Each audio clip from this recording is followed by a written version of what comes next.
gentlemen, you've seen him on the Tonight Show. He's been on TED Talk. You've seen him on Oprah Winfrey, and he's here with you tonight. Put your hands together and welcome to the stage, my man, Michael Jr.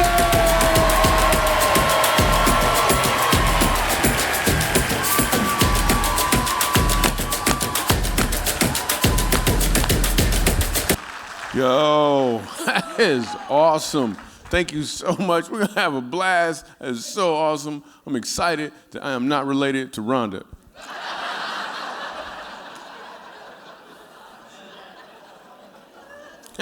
She had a great set. That was fun. That was cool. She's actually from right around here, too, so y'all need to support her for real. Like, she contacted our team and was like, hey, can I open for Michael Jr.? I was like, how much you going to pay? And then she, I'm just playing. We didn't charge her that much.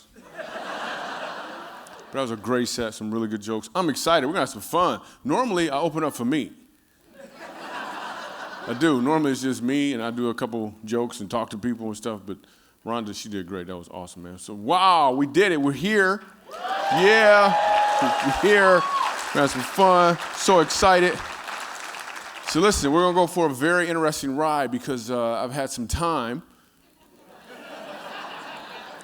to kind of make some tweaks and some adjustments and whatnot. So we're going to have a blast. The jokes are not going to start right away. See, for me, comedy, it's like dating somebody you really, really like. And I don't want to rush this. I used to do that. I used to come up on stage. I would jump right in, do a joke right away. You know, but I got hurt, man. I want this to be different, you know? So here's what's going to happen. Wow, this is gonna be so cool. So the jokes will probably start in like 5 minutes, 4 minutes or so. I normally like to get to know the audience a little bit. What's your name, sir, with the big beard? What's your name? Mark. What is it? Mark. Cool, Mark's a cool name. You got a big beard. Do you have good hand-eye coordination? Because if not, you should never eat an ice cream cone. Because nobody wants to look at that. It's just a little weird. Cool. Mark, his name is Mark. Mark, can you stand up and show everybody what we're looking at here? This is Mark, right? He's one of the, yeah. Dude, thanks for writing the second book in the Bible, dude. I appreciate that a lot. That was awesome. Because he looked like when I think of Mark, that's who I see. That's who I see from this point on. Thanks, man. It was awesome. Mark, what do you do? What do you do, Mark? What do you do, Mark? What do you do? Like for a job. You got a job, Mark? You don't got a job. I can tell already, Mark. It's taking you too long to say something. What do you do? What do you do? I research the scriptures and teach. You research the scriptures and teach. Wow. So when you was done writing your book, you was like, let me see these other ones. I don't know about. Wow. Really, a Habakkuk. We're going to shorten that up, aren't we? Cool. This is awesome. This is fun. This is a cool audience. Bruh, what's your name? You got kind of red hair. What's your name? Bruh. Dude, yeah. Brad. Cool. A brother named Brad. Oh, that's dope. You don't meet a lot of black Brads. You just don't. On the phone, you white. You know that, right? When you send an email, they're like, oh, it's Brad. We're going to meet at Starbucks. It's Brad. We're going to meet Brad at Starbucks. And then they get there, they're like, oh, Brad. Yeah, you taller than I thought. That is dope. You guys are awesome. That's some fun, man. Cool. What's your name, bro? Arms folded, still judging me. What's your name? What is it? Pat? Matt. Oh, Matt. Like Matt. Like. Oh, cool. Matt, what do you do? What do you do, Matt? I play guitar, I work at Chick-fil-A. You play guitar and work at Chick-fil-A. So you practice on Sundays. That's awesome, dude.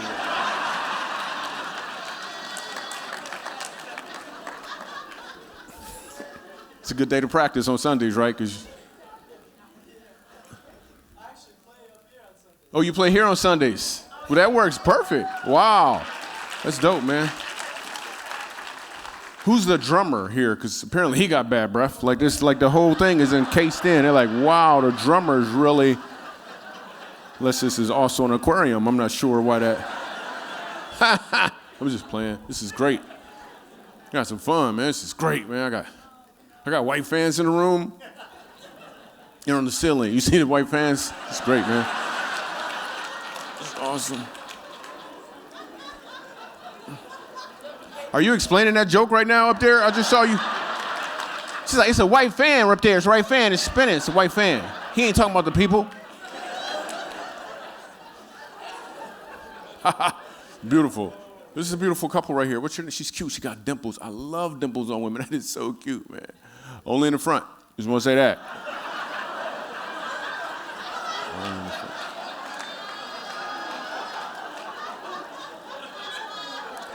What's your name? What's your name? Joanne. That's a cool Joanne. And then is that your husband? Cool. How long you guys been married? 50 and a half years. Wow. Give him a round of applause. That is dope. 50 and a half years. Wow. 50 and a half. Now, what happened where y'all split up for 6 months? Like, what happened? Why is it 50 and a half? Like, there's a half a year. You're not going to count in the middle. You're like, you know what? We're just going to take that off and just... Is that too much math for y'all to figure out that joke? That is beautiful. What can you tell us about, like, I need a microphone, 50 and a half years. I want to talk to them real quick before we get the show started. If you could bring a microphone up real quick, that'd be great. Thanks, man. Slow down, you got them skinny jeans on, you're going to start a fire. You're going to start a fire, you're going to start a fire. Okay, you don't. Got on regular jeans, yeah, right there. Cool. It's a microphone, you just talk into it. We can just ask you questions. Cool. So, first of all, how did you guys meet? How'd you guys meet? How do we meet? It's okay. It was like 50 and a half years ago. Don't worry about it. Like nobody. I tell you what, he just rolled up on you, right? You was paying your own, and he was like...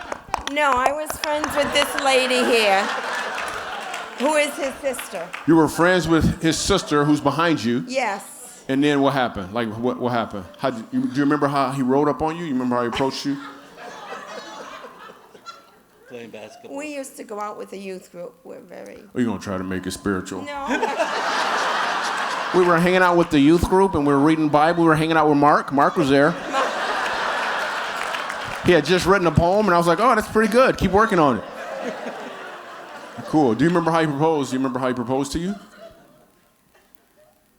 New Year's Eve. Ooh, New Year's Eve. That's kind of cool, right? Because if you say no, he got the whole rest of the year to figure out what he gonna do. That's brilliant. So New Year's Eve, what happened? Can I talk to him? Is that okay if I talk? Because you don't even want to share nothing.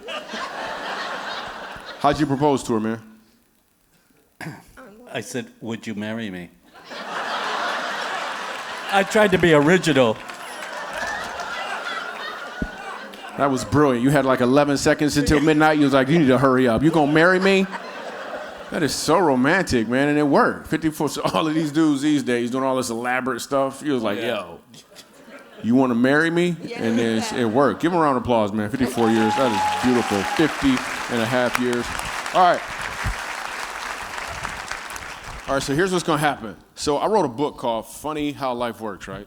And I want to share some of the stories from the book. But the book is fun. Anybody here read Funny? Raise your hand if you read Funny How Life Works, the book, if you got a copy. Thank you, one person. You guys are awesome. Thank you. 2 copies in this whole region. Thank you so much, guys. I appreciate that. But it works out just fine because I'm actually going to share a couple stories. But some of the stories are funny. Some of them are a little, because it's my life. It's what really took place. So instead of just jumping out there and just jumping into stories, we're going to laugh. But then what I decided to do so you can have a mental transition is when I sit on the stool, I'm going to sit down and tell you a story. But when I'm standing up, I'm doing stand-up.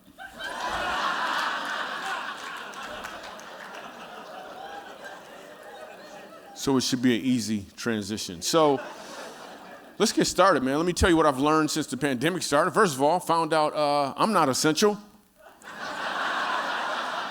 Yeah, I didn't even know before this happened. I was like, oh, man, all this time I thought I was important, man. And then when I take my kids to school, when I drop my daughter off at school, before they let her out the car, they take her temperature, right? And then when I go pick her up, they try to put her right in the car. I'm like, I don't think so. I need to take her temperature. And she's like, Dad, you holding up the carpool line. I'm like, I don't care.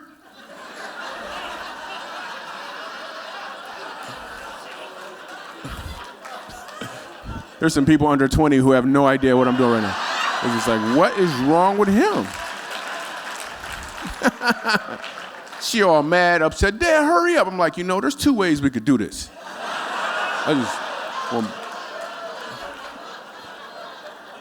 First of all, that was just cruel. Why did that exist? Don't even explain it to the people. They don't even know about it, man. Now you gotta wear a mask, which apparently I wanted to, technically I could be a ventriloquist. Like if I put a mask on right now, I wouldn't see my lips move the whole time. And most of the time in public, I always wear a mask. I would only take it off, especially when things was, I would only take it off if I had to sneeze. That's the only time. Because I don't want to keep that to myself, you know what I'm saying? But I wouldn't just wear any mask. I'm from Michigan, right? So I would wear like I had an old ski mask. I would cover the whole face, right? Then I would go places like I went to the bank. I remember that. Went to the bank. Walked in the bank with a ski mask on. That was fun. I was in line like everybody else, but everybody was scared, you could tell. And then when I got to the counter, I was like, I didn't want to talk to her because that's how the stuff, so instead I just slid her a note. I was like, look, I just need you to. Just need some money. What's weird about it is nowadays you don't know how to greet people. You see them from a distance, you can do the math like, this is gonna be you just like, hey, whoo, what's up? It's just really, really awkward now. And I'm the type of person, I love to hug. Like I'm just a hugger. I love people in general. I hug men. Like, because it'd be weird if I just said, I only hug the ladies. You creepy, that's what you are. I just love people. But men, when we hug, we got some rules around hugging. We do. We never, it's all the men nodding their head like, yeah, that's true, we got some rules. Anybody know any of the rules? Nope, they looking at me like, I don't know them. You don't know them, but you know them.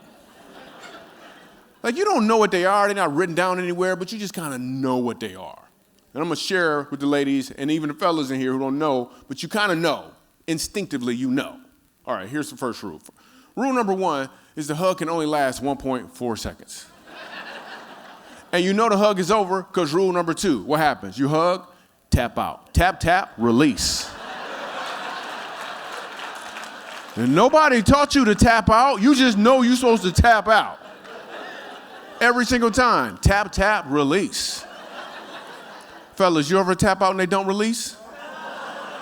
You hugging on a dude, you like, tap, tap, bruh. Tap, tap. I'm doing Morse code on this dude back. Tap, tap, tap, tap, tap, tap, tap, tap, tap, tap. I tapped him so hard he burped. I'm like, dude, you need to let go.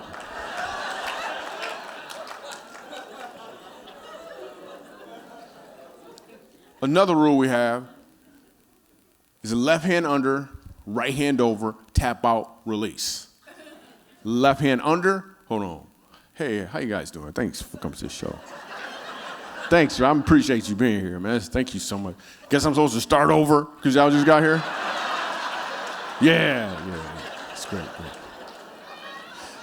See, for me, comedy is like dating somebody that you really, really like. And,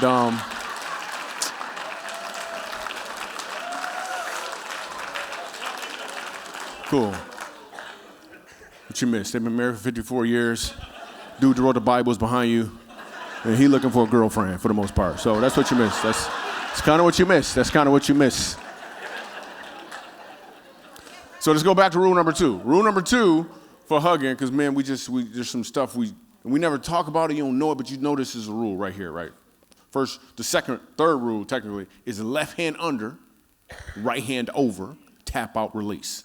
Every single time, that's how we do it. It's left hand under, right hand over, tap out, release. Fellas, you know how you know this is a rule? You ever have a dude try to go under? He can't go under. He go under. You gotta go over. Now y'all slow dancing. That's what you're doing. Turn on the Luther Vandross. Y'all slow dancing. That's what you're doing. Another rule we got. I'm 6'2". If you 5'2", I'm sorry, bruh. You out the hug zone. I don't know what to do with your head in my chest. There. How's my heartbeat? How's my heartbeat?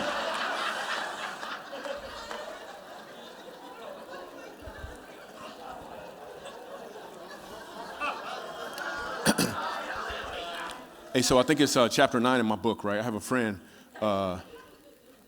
named Dwayne. In the book, we call him Dwayne because, anyway. So when I share this story, in the midst of the story, I'm actually going to stand up because it's kind of an animated story, but just know that I'm still in the chair.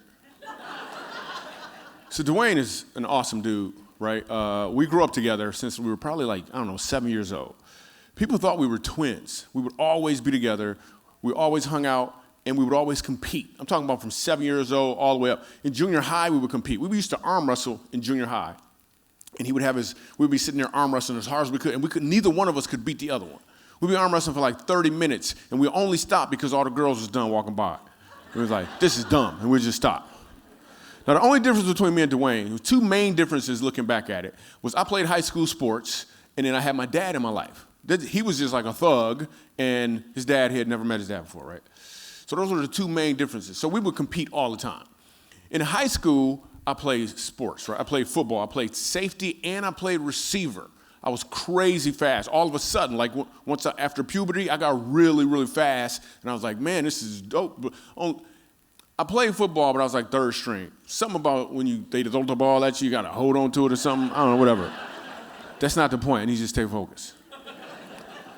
So after I gained all of this speed, I came up with this idea. I'm going to race Dwayne and show him once and for all who's the best. That was my plan, right? So at our school, we had this thing called a catwalk. Now, a catwalk is like a covered bridge that connects two buildings. And at the end of each side are two sets of doors, pretty much like the doors you probably saw in this building, with the bar at the bottom. So when you push the bar, the door unlocks, and then you open the door, and then the hydraulics slowly close the door back. So this is my plan. I'm going to race Dwayne.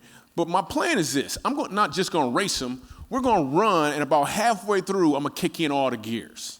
This is my plan, right? So for some reason, me and Dwayne, we couldn't find our way to class one day. So we meet up at the catwalk. And I got my plan down packed. And I'm like, on your march, because I thought it was March back then. I didn't know. It might be in the book as March. I'm not sure. It was like, on your march. Some of y'all thought it was March too. Some of y'all, you never saw it written down. Anyway, on your march, get set, go. And we take off. And I'm running. I'm moving out. I am moving out. I'm only at 70%. Dude's right next to me. That's fine. I kick it in some more, probably at 85%. I'm moving so fast that there's colors flashing on this side of my peripherals. The reason there's colors is because there was a bunch of paintings on the wall that was right next to me. Problem is, there's painting on both sides. On this side, color, color, color, right here, mocha brown. It's okay, I'm at 85%, right? Kicking it in. I kick it in to 100%. I'm moving out. Color, color, color, color, mocha brown. Snap. I'm at 100%, so I kick it in full gear. I'm talking about all I got. I'm moving out as far as I possibly can. I'm moving, color, color, color, color, color, mocha brown. This dude is right here, and I'm moving as fast as I possibly can, and then this dude turns to me in a calm, still voice and says, are you ready? And kicks into some gear I didn't know existed and smoked me. And I'm blown back. I had no idea he had gotten this fast. I mean, I know the police was chasing him and stuff, but I didn't know. I didn't know he was this fast. See, and I got this idea. I'm gonna have Dwayne race Denzel Jenkins. Now, Denzel Jenkins is that dude, if you've ever seen any high school movie, he's that guy, super cocky. Like, he think he the man. Truth is, he kind of was. He's the fastest high schooler. I mean, he was the fastest in our school, and he was the second fastest high schooler in the state of Michigan. Full ride scholarship to Michigan State. Dude was a baller, like for real. Attitude horrible. In fact, they didn't even like each other, but I wanted them to race. So they didn't like each other, so I had to put a little salt in the game. I was like, yo, Denzel, Dwayne said he'd smoke you. Then I told him that. Boom, we back at the catwalk, the sequel. So we at the catwalk, right? These two dudes are at one end, I'm at the other end. I'm excited. I'm a little excited. I'm hoping my boy can smoke him, but I don't know for sure because this dude is certified fast. This dude is just, the police can't catch him fast. So I'm like, on your march, get set, go. And these two dudes take off running. I'm talking about they are moving out. Catwalk's like 120 yards long. These dudes is moving like crazy. And Dwayne is actually keeping up with the second fastest high schooler in the state of Michigan. I'm all cheering, go Dwayne, go, go Dwayne, go, go Dwayne, go. And they're moving. And I could tell Donzel's putting it all in. Like he got that look on his face like he putting it all in. And then doggone Dwayne turns in a calm, still voice and says, are you ready? And smokes this fool. I'm talking about he smoked him so bad he blew through his door and it came to a complete close before Donzel Jenkins reached his door. Pure, unadulterated speed that nobody ever knew about. And his main reason, even to this day, as to why he couldn't utilize that talent, and even the talents he has now, he says it every time I talk to him. Man, I could have been somebody if my dad was in my life. That's what he says every single time. And I try to explain to him, the fact that you never met or had a horrible relationship or whatever your scenario is with your horizontal father, that doesn't have anything to do with your vertical father who gave you all these gifts and talents. So, let me say that again for every Dwayne in the audience who may not have a level 10 dad. By the way, a level 10 dad doesn't even exist. I tried my hardest. I might be a 6. Just because you don't have the idea, your idea of a great relationship with your horizontal father, the father on this earth, does not mean this father doesn't have an amazing plan for you. Part of his plan might have been for you to be stronger as a result of your dad not even being there. You don't even know. He knows. Trust him and blow through the doors God has for you. Boom. Okay. Now I'm off the chair. There are 4 words that you can use at the end of any amazing story. No matter what's going on in life, you use these 4 words at the end of a story, people will believe it. I'm gonna tell you an amazing story right now. I met a woman who had a tail.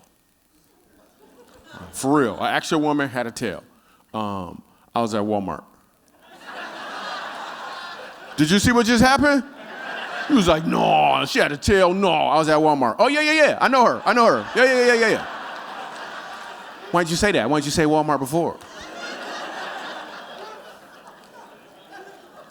We all know people at Walmart, something. Here's the thing though, I don't actually think it's the people at Walmart. I don't think it is. I think what happens is just like a magical threshold. And when we go to Walmart, we become those people. I never see them outside of Walmart. You never see them, do you? You ever see a mirror in Walmart? No, because they don't want you to know. As soon as you cross the threshold, 3 teeth fall out. And you got on some house shoes and pajamas all of a sudden. You're like, what? What in the world is happening? What? I don't know what just happened.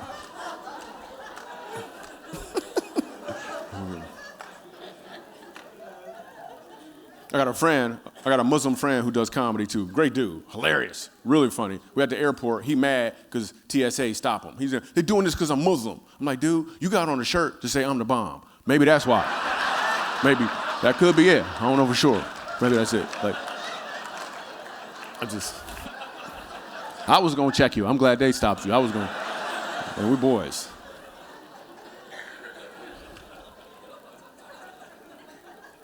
My dad used to read stories to me back in the day. When I was a kid, he would read stories. But he would tell us all kinds of stories, man. But he would read books, but he would always change the books and the stories based off our current situation. He'd read stories like, one author he used to read from was this guy named DJ Seuss. I don't know if you heard of him before.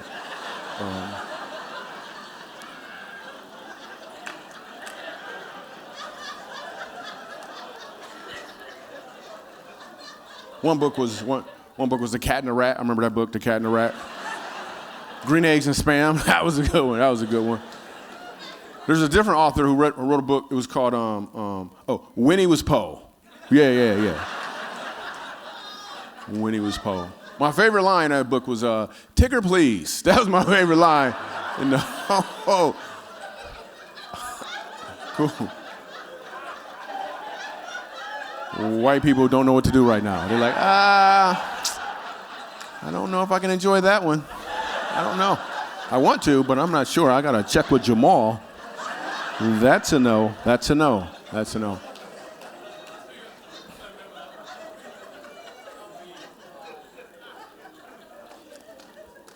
So I'm gonna try to remember how this happened, right? This is like funny just follows me. I really believe when you're walking in or at least towards your purpose, God will open up doors that should be open and other ones that shouldn't be, they just stay closed, right? So my nephew who works with me, right? He was trying to figure out how to respond if somebody's phone ring in the middle of a show, right?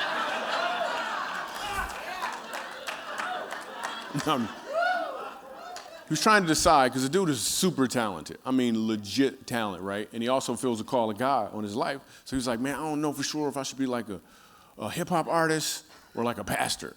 He ain't know which one. And I'm not the type of person to push you in any direction. I want you to fully walk in the purpose that God has for you, right? So I'm like, dude, you just got to pray, right? You just got to pray, and God will give you the answer, right? We get on the plane, right? We're having this conversation, get on the plane. We sit down, flight attendant makes an announcement of what kind of food they're going to serve us, right? He's just sitting there, he put his headphones on, he's sitting there chilling.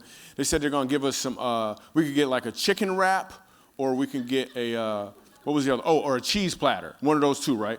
But the lady who brought us the food was this lady from like South America. She had this thick accent, and she was going around offering people the food, right?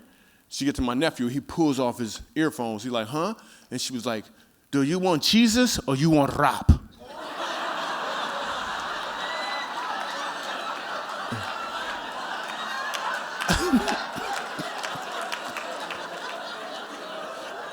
He was like, I don't know. He's like, you should have Jesus. I'm over there crying, laughing. Would you like Jesus or you want rap? It's a true story, man. There's some great laughers in this room. I hear a couple sirens, a couple siren laughter. There's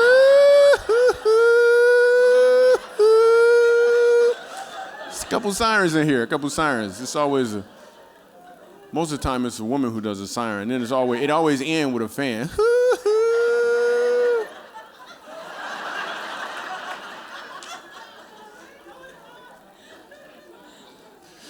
I like to eat healthy. I enjoy eating healthy. I was eating healthy earlier. Well, I had a Sharpie and a Heath candy bar, and I just wrote an L and a Y in there, and I ate the candy bar. So.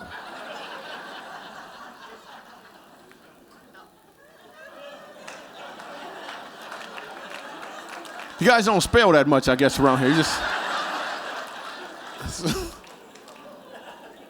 I do enjoy food. Food is like I don't love it, but it's like pretty awesome. You ever go to a nice restaurant, like a nice restaurant, and you're sitting there and it's night, and then some random dude in a suit walks up, and he's like, hey, how's your meal? Everything fine? Everything good? You assume he's the manager, but you don't know for sure. He's like, let me know if you need anything. And dude walks off. It seemed like he's the manager, but you don't know. So I walk up to tables too. I do. I'm like, how's your meal? Everything fine? They're like, it's not that great. I'm like, really? Come on, baby. We're going to eat somewhere else. Let's get out of here. Good looking out, bro.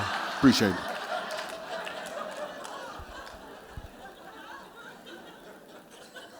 Sometimes I'll leave a restaurant without paying. Here's what I mean. I'll pay.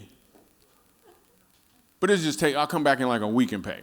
You know why I do it? Because what do they say every time they bring you the bill? Take your time. I'm like, cool, I'm gonna see you next Tuesday when I come back through here, man. That is so much fun. They chase you down. It was weird the other day, we ordered DoorDash. Dude opened the door. I opened the door on him, he chewing. Are you chewing right now, dude? Like, my bag is closed all the way, right? Because I'm concerned at this point. I'm the type of person who loves to give, too. Like, I really love giving. Like, it's just fun. But I try to give when I should give, never out of compulsion or emotion. Like, and when I talk about giving, I'm not talking about the tithe. That's not called giving. That's called not stealing. I ain't talking about that. So I love to give, right? But I'm at the grocery store the other day, right? And I'm at the grocery store, and this lady, I'm buying some food, and the lady was like, hey, would you like to give some money to feed the hungry? I was like, that's what I just did. I don't know if you, like I just.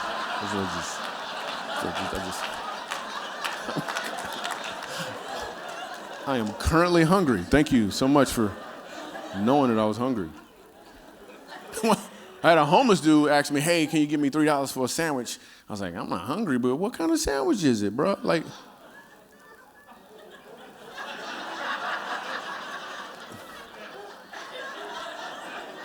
If you're not getting that joke, these next few is gonna be really hard. This is gonna be some work. It's gonna be some work on these next ones. You ever hear somebody say, man, I quit cold turkey? Why? It's delicious.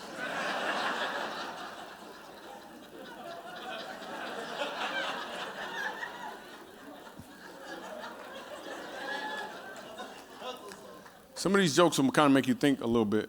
And I like that. That's one of my favorite things to do because I get random thoughts that pop into my head. And it came from when I was a kid, I used to struggle with my reading. I read fine now, like the signs over the door that say excite. I can read that stuff, right? I used to struggle with my reading. I couldn't sound. Did you just try to read the sign, dude? Did you just? He was like, all this time, that's what it said? It's crazy, man. I used to struggle with my reading. I couldn't sound words out phonetically. It just didn't work that way. So my mind, out of survival, would start to scramble to figure out what these words were. I would look at the font size, the color, the positioning, what's in front of it, what's behind it, how people responded to it. I actually came up with 7 different ways to look at a word to determine what that word was. Then I got really good at it, to the point in high school, people didn't know I wasn't really reading. I was just working it out really, really fast. Now as an adult, I read just fine, but I still have this ability to look at words and people and situations 7 different ways almost immediately. In fact, it's the primary place that I pull my comedy from. So that very thing from my past, it looked like it was a handicap. It seemed as if I was dealt a bad hand. God didn't cause it, but he's used it in preparation for what he has for me to do. It's almost as if I was practicing, even though I didn't know I was practicing. Let me say this again so you can hear what I'm saying. That thing from your past, the fact that you never met your dad before, your mom was an alcoholic, you were molested as a child. God did not cause that, but he'll use it in preparation for what he has for you to do. Chances are someone else needs to hear your story so they can be set free and you can too. You've been practicing.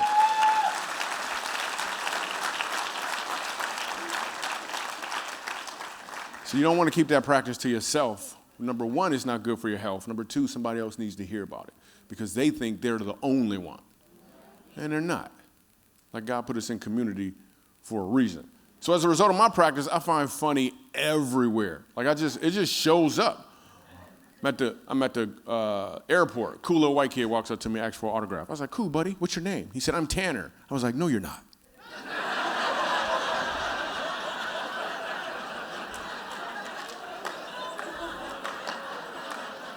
He wasn't Tanner. Random jokes were literally popping in my head. I wrote a your mama joke that way. I don't even do your mama jokes. But it popped in my head. So I'm going to do this your mama joke mainly because there's a learning opportunity on the back end of this your mama joke. So I'm going to do the your mama joke. You go ahead and respond however you want. And then we're going to learn on the back end of it. Here it is. Your mama's so fat, they couldn't even lift her up in prayer.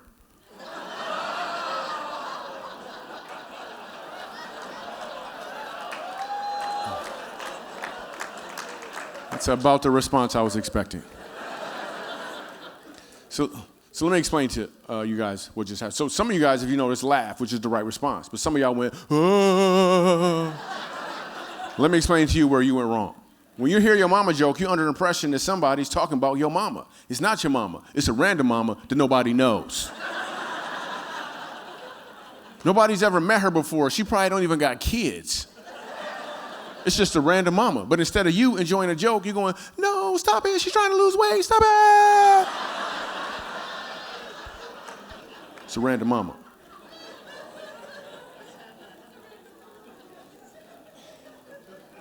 I kind of wish I was a premarital counselor. That would be kind of cool. I got one move I would do. I would bring the couple into my office before they think about getting married, and I'd have them put together some IKEA furniture.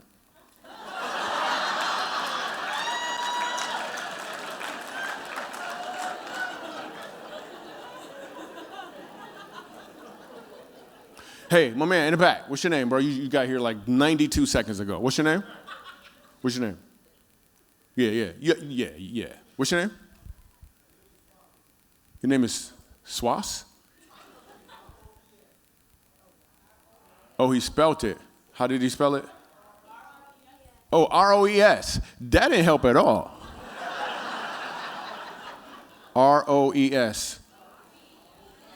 Whatever, just say his name, people. Y'all still spelling it out.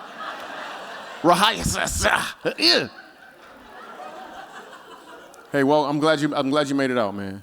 thanks for being here, for real. I don't take it lightly that you made it through, man. And you know what else? Mainly, for me, comedy, it's like dating somebody that you really, really like. And just wanted you to know that, man. That's all. I just wanted you to know that. So,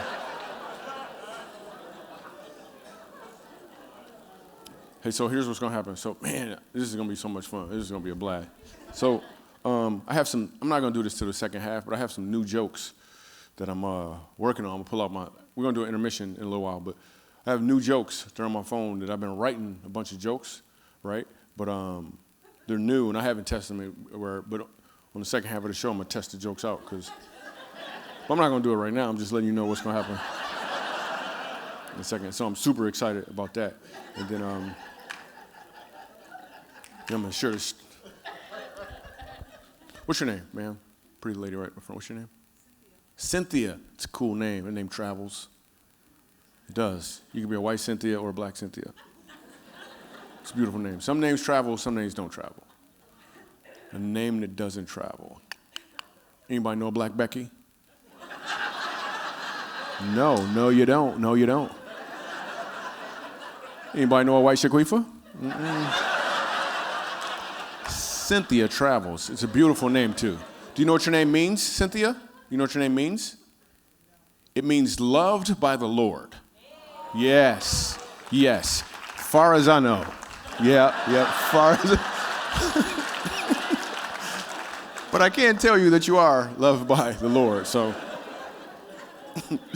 that is awesome. What is your sister-in-law's name? That's your sister-in-law, right? What's your name? Vicky. Wow. You know what Vicky means? Loved by the Lord.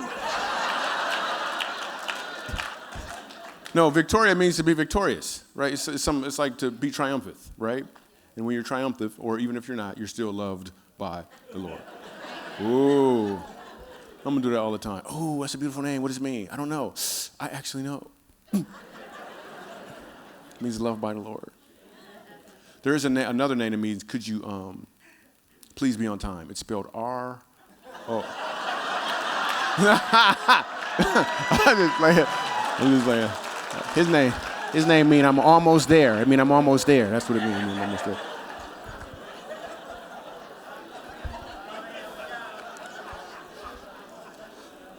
And so you guys are getting a glimpse at what is going to be a tour that we're going to be doing next year called Funny How Life Works. And in Funny How Life Works, what I'm going to be doing is we're not just doing comedy. Just like right now, we're not just doing comedy because God has called me to comedically inspire people to walk in purpose, really, so you can live your best life because there's so much out there, but there's some blockage, there's some things that keep us from doing that. Like we got some stuff in our head that we just aren't even aware of. But Romans 12:2 says, be not conformed to the ways of this world, be transformed by the renewing of your mind. So even now in sitting down, like we're laughing and then I'm telling you some serious stories, and some of these stories might be similar to your story, or there may be something that's similar, and then if we laugh on either end of that, it could break the pattern of what you normally think when you hear some of those words. So listen, one of the things I really want you guys to do as well, by all means, get the free comedy special because there's a bunch of people who couldn't be here, right? And you can share it with them so they can laugh and have some fun.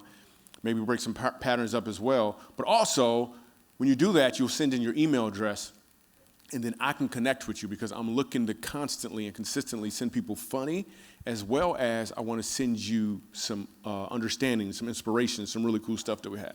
So the reason I'm sitting down right now, because there's a story I want to share prior to us going on break. Which story? At the risk of sounding like someone is going out of business, this is actually chapter 11.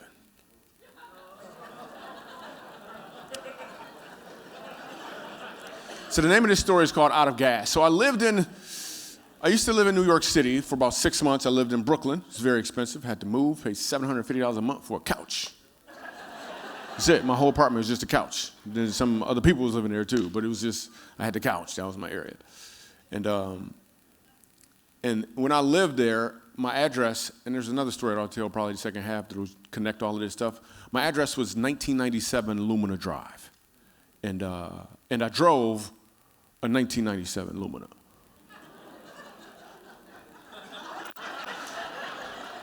Yeah, it was the same place.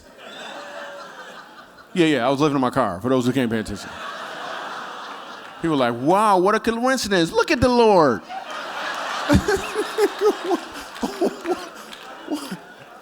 Anyway. So I might get into the details of the story when I lived in New York, but I was able to leave New York City, and the reason I was kind of stuck in New York City is because I didn't have enough money to live in New York, and I didn't have enough money to leave New York. But I finally was able to get enough money, and I had a show. My desire was to get to California. I grew up in Michigan. My desire was not to stop back in Michigan and go home because I had a dream I was chasing, so I wanted to get to California. So I booked a gig at this comedy club called Zany's Comedy Club. It paid me like $450, which was a lot of money. So I saved up enough money to get to Zany's, and then I did the math, and after doing the show, I would probably have enough money to get to California to my cousin's couch. He was gonna let me stay on his couch so I could figure out what I was gonna do. This is like '01. So on my way to Zany's in Chicago, I hear this sound. We're like 70 miles out, and I hear this coming from my apartment. Some of y'all slow. It's coming from my car. Because they're one and the same people. So I hear this sound. It's the brakes grinding. So my brakes are grinding, and I know about cars. I went to this skill center place, and I used to own, I had this, like I understand cars, and I know my brakes are bad. Probably calipers. Take it to the shop. They said it's gonna be like, I finally get to Chicago. They said it's gonna be like, I don't know, almost $500. I don't got no almost $500. Only money I got, I ain't even got yet. It's coming from the club. So I talked to the club, and they advanced me the money. I went and got the parts, and I changed the brakes myself. Problem is, I'm now out of money. I got an advance from the club. I got no money. I'm not gonna be able to get to California. The only possible chance I had of possibly getting to California, I used to sell T-shirts at the end of my show. The T-shirts were $10 each. And on average, I would sell one shirt per show. On average. It's a generous average. So at this point, now I had just met Jesus like 2 months earlier. Just met Jesus. So I'm praying about the breaks. I'm praying about what to do. I feel like I'm supposed to go to California, but whatever God wants to do, that's fine. And instead of I remember being really upset that because Grand Rapids, where I live, is 2 hours away from where I'm at in Chicago. I could go back home, and I started rationalizing with myself. You know, I just go home for a little while, don't get a job and stuff, man, stack up some money, then I'll go to California. I knew like I knew. If I went back home, that was it. Like I wasn't gonna chase my dream anymore. I was gonna end up working at this oil change place, which is another story. That's what I was gonna do. I really wanted to go to California. There was 5 shows that week. Only had 1 show left. Out of those 4 shows, I sold 3 shirts. Yeah, right about average. That's where we're at. We're striking at the average. I did not, but instead of getting upset, this is what I did. I actually got grateful for the fact that I was performing at Zany's Comedy Club. Like, this is an A room. Like, some big names have performed there before. Now, at this point in my career, nobody was coming to see Michael Jr. They was coming to see comedy. They had no idea who I was. I get to the last show. It's Sunday night. I got these T-shirts. I'm hoping to get enough gas to get back to Grand Rapids. My dream, my desire is, Lord, please, I'd love to go to California, but your kingdom come. Your will be done. Whatever you want to do. I don't even know if I called him Lord. I just knew his name was Jesus. I didn't know all his nicknames, like King of King, Lord of Lord. I just met him too. I just met him. So I was just like, Jesus, I didn't know there was 3 of them. I didn't know none of that stuff. So I'm praying, and then I get in here Sunday. I walk into the club Sunday. It's 27 people. It's the smallest show. But and right before I get on stage, I'm like, you know what? I'm going to be grateful. I'm going to bring the best show I can. I'm going to smash it. And I'd like to say I was going to smash this show out because I'm such a showman. Truth is, thought it was going to be my last show. So I went up on stage, and I smashed. I had this joke that I would end with, this jogging joke. Some of you guys might remember this jogging joke. It's about a white lady. She's in front of me, right? And she's jogging, and I'm jogging behind her because I'm going in my car, and she looked back. She was afraid. She started jogging faster, so I looked back too. So I start jogging faster. Anyway. So that was my big joke. But then I had the t-shirts on the stool, and now I got to pitch these t-shirts. I couldn't stand pitching shirts. It was the worst. Getting up on stage, yo, but wait, there's more. It was the worst. I just didn't feel good about what the product was, because it was just, and looking back at it, I realized because it was just about money. There was nothing in it for the audience. All of that has changed now. Now, I'm all about what can I give. Back then, I didn't know, and it just didn't feel right intuitively. So I get up and I get ready to pitch these shirts, and I get heckled by this drunk dude in the back of the room. There's 26 awesome people in this audience. One drunk dude who heckles me. How much for that crappy shirt? Beep, beep, by the way. And you got to come up with something quick, right? Only thing I can come up with was I looked at him, I just stared at him for a few beats and said, for you, $50. Then I stared at him like that, gave a beat, people laugh, I move on. I do my big closer, jogging joke. Audience loves it, close out the show, go set up on the table for my merchandise. And I'm sitting there and I'm like, if I can get some gas money to get back to Grand Rapids, this is gonna be awesome. So I'm sitting there and it's all weird because people walking by me and they don't want to make eye contact. Hey, good show. And I'm standing there. This white lady walks up to me. I still remember what she looked like. This white lady walks up to me and she says, you are so worth it. She gives me some money.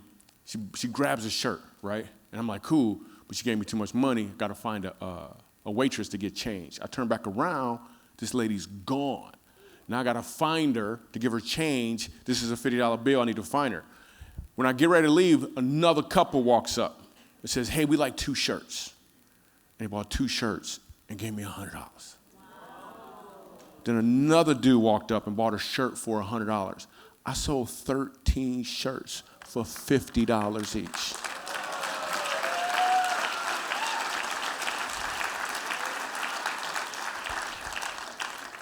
God was like, if you trust me, I got you. Here's one of the big takeaways from that story. I don't even think this part is in the book. It is, actually. I just thought about this.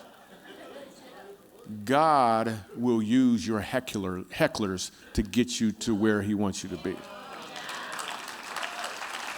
He will use your hecklers to get you there. You just have to understand. You just have to represent him regardless. I didn't say anything mean to the heckler. We ain't starting no fight. None of that stuff. I was just still me on stage. Can you still be you on stage? And God gets you to where he really wants you to be in doing so. Boom. All right. So, So here's what we're about to do. So in case you guys don't know what's really going on, and some of you guys do, right? So we're going to laugh, and I'm sharing these stories. And the reason I'm doing it is because when you laugh, your heart is open. When your heart is open, a deposit can be made. God has really shown me this in a significant way. Now I'm studying all this science that is completely backing it up. So when we wrote the book, Funny How Life Works, we wrote it where you're laughing, then these stories go in all deep, and then suddenly it gives you some application, some stuff that you can actually do. Like there's some actual things to do from the book, but you do them while you're reading the book. In fact, when you're reading it, it'll say, nope, don't turn the page. Stop right here. No, do this right now. And then you go on and read and be like, dude, for real, do it right now. Because I really want you to do this stuff because I know change can happen even if you're not aware of it. Some of that stuff is taking place right now, strategically, in a way God. So here's what we did. We have a book. We came up with we also put a journal that goes along with it that kind of prompts you, right? The book is like $25. The journal is like $20 or whatever, right? All of this stuff is available out there. But on top of that, we created a course called Funny How My Life Works. And the reason we created this course is we wanted people to really, really, really, really get this. Now, let me explain something to you, right? Wait, take that down. I don't want to do it just yet. I want to know what I'm talking about because that'd be, yeah, go. So check it.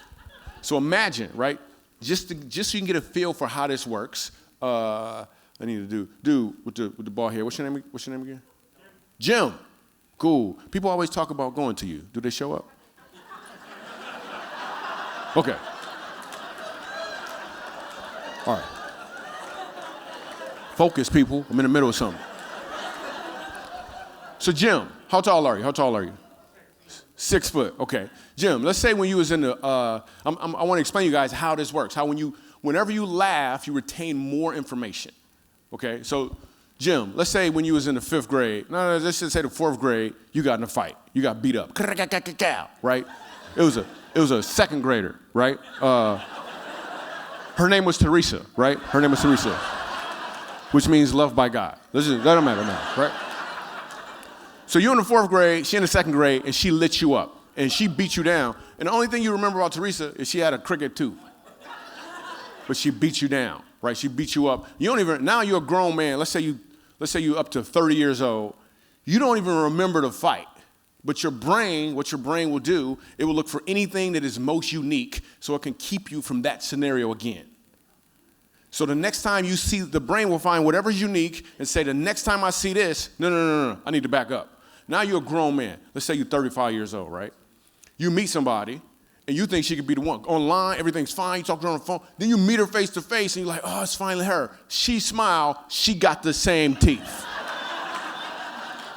What you will say is, man, I don't know what it is.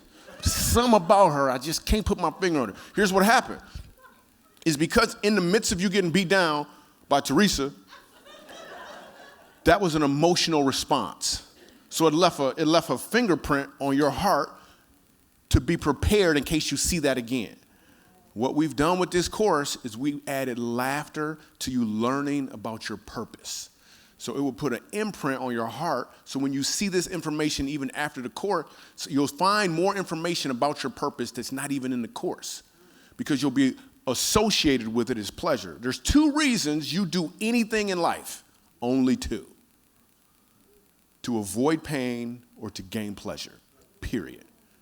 Most of you guys came here because you think it's going to be pleasurable, we're going to have some fun, it's going to be great. Some of y'all came because your spouse made you show up. And you don't want to deal with the pain of having to hear this whole story. Some of y'all go to church, it's only them 2 reasons that you do anything. So we added pleasure to that for this, and you can avoid the pain of not fully walking in the purpose you're called to at the same time. So we created this course. Course has actually been $497. I know, it's a grip. It's awesome. But if you love you, get the course. In addition to that, what we've done is you actually get the course. We created a bundle where you get the course, you get the book, you get the journal, and you get an audio book tonight for $97. Get the whole deal for $97. You can put the thing back up now. So if you want to, because there's always a bunch of people at the table, if you want to, you can actually buy it from your seat. You just do the QR code. I got one more thing I'm going to show after this, but you just do the QR code during halftime, and then you go ahead and make the purchase, and then what will happen is when you leave, you can pick it all up. It's pretty dope. Like, I'm super, super excited about this course and all of the stuff. Now, wait, I got one more thing I'm going to do. You can do this after we get ready to leave. So let me set this up. How many people here like Christian music? Anybody here like Christian music? Yeah, me too, but not really. Let me explain. I like it, but I like it for different reasons. This is what I mean. You probably listen to it because you like the sound of it and stuff. I listen to it because I got friends who always call me for advice, and sometimes I don't have all the advice, so I just listen to Christian music. Watch this, and then we're going on break. Hey, Michael, you got a second we can talk? Yo, what's up, man? Well, there's a lot of rumors going around the office of some pretty big layoffs, and I'm pretty sure I'm about to lose my job. And man, I just don't know what to do. You have to ask the Spirit. I would say, Spirit, lead me toward